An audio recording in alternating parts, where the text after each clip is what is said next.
আমার মতামত চাওয়া হয়েছে। আমি এখানে আসার পর প্রথম অবস্থায় কিছুই বুঝতে পারিনি।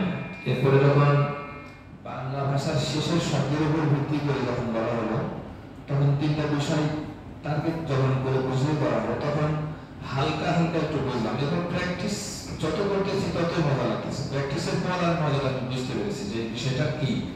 প্রথম অবস্থায় ওই যে মাথার মধ্যে টেন্স ছিল, তারপরে সেন্টেন্স ছিল, এই সেন্টেন্স টেন্স, তারপরে এখানে আর্টিকেল ছিল, এইগুলো মাথার মধ্যে ঘুরপাক খাচ্ছিল। তো ঘুরপাকের এক পর্যায়ে যখন বাংলা বলার সুযোগই হচ্ছে না, টেন্সের মধ্যে যাওয়ার কোনো সুযোগই হচ্ছে না, শুধুমাত্র ওই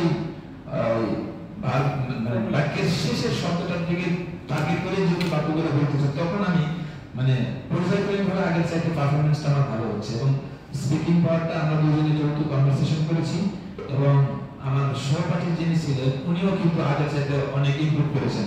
পাশাপাশি আমিও বুঝতে পারলাম যে বিষয়গুলো আসলে আগে যে জিনিসগুলো ছিল আমাদের মাথার মধ্যে, টেন্সের মধ্যে যে বিভিন্ন রকমের ভাগ, যে প্রেজেন্ট, পাস্ট, ফিউচার, এরপরে আবার তার আবার চারটা ভাগ, 3 4 12টা ভাগ, এই জিনিসগুলো তো চিন্তা করার সুযোগ আসতেছে না।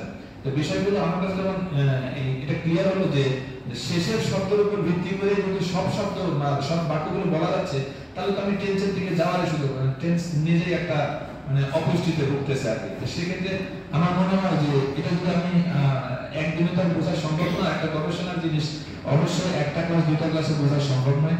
আমার মনে হয় এটার সাথে লেগে থাকলে এটার ভিতরে কি আছে, যারা গবেষণা করছেন তাদের, বিশেষ করে স্যার আপনার যে গবেষণা, সেই গবেষণার ফসলটা আমরা যখন পরিপূর্ণটা বুঝতে পারবো, তখন আর ফল ভালোভাবে বোঝা যাবে বলে আমি মনে করি।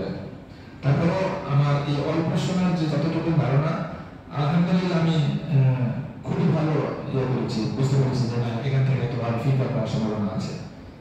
ঠিক আছে, ধন্যবাদ এফএম মেথডকে।